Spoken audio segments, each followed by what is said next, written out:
అంటే మీ పేరు మీద ఈ సినిమా వస్తున్నప్పుడు మీకు ఒక చిన్న టెన్షన్ ఉండిందా, లేక ఈ సినిమా యాక్సెప్ట్ చేయడానికి రీజన్ ఏంటి? అంటే రీసెంట్ టైమ్స్లో మీరు చాలా చూజీగా ఉంటున్నారు, సినిమాలు చేయట్లేదు కదా. అవునా? అంటే టెన్షన్ అనే పదం ఇప్పుడే కాదు, ఎప్పుడు లేదు, దేవుడి దయ వల్ల. అది ఉంటే మనం ఏమీ చేయలేం, ఎవ్వడూ ఏమీ చేయలేడు, సినిమాలు అసలు చేయలేం, అది వేరే సంగతి. కానీ బ్రహ్మానందం డ్రామా కంపెనీ అని ఒకటి వచ్చింది కూడా ఒకసారి. ఓన్లీ బ్రహ్మానందం అనే సినిమా ఇదే. టైటిల్ ఏమున్నా, లేకపోతే ఇందులో యాక్టర్స్ ఎవరున్నారు, హీరో ఎవరు, హీరోయిన్ ఎవరు, డైరెక్టర్ ఎవరు అనటం కంటే మనకు తెలిసిన పెర్ఫార్మెన్స్ మనం చేయగలగాలి. We should do justice to our character. అది నేను సిన్సియర్గా అనుకున్నాను కాబట్టి అది నాకేమీ అంత పెద్ద ఫీల్ అవ్వలేదు. More over I felt happy.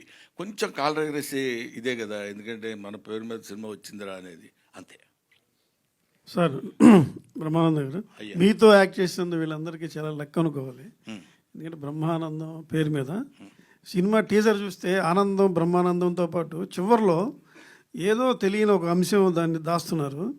అది ఏదో గుండెల్ని పిండేసే అంశం లాగా నాకు అనిపిస్తుంది. ఇంకా డబ్బులు ఇవ్వాలి ఇతను ఎవరు, మా ప్రొడ్యూసర్ గారు. నేను ఇప్పుడు గబుక్కున చెప్పేశాను అనుకోండి, గబుక్క మాట్లాడకుండా కారెక్కేసి వెళ్ళిపోతే మరి ఇబ్బంది అవుతున్నారు. అది అదంతా ఏదో దాచిపెట్టారు వాళ్ళు, మీరు కరెక్ట్గానే క్యాచ్ చేశారు. ఇంక ఈ సినిమాలో కొంచెం హైలైట్స్ ఏమి ఉంటాయి చెప్పండి మీరు. ఏమంటే అరగంట సేపు ఇంకా కొడితే నన్ను మీరే బోరు కొట్టిందిరా అంటారు.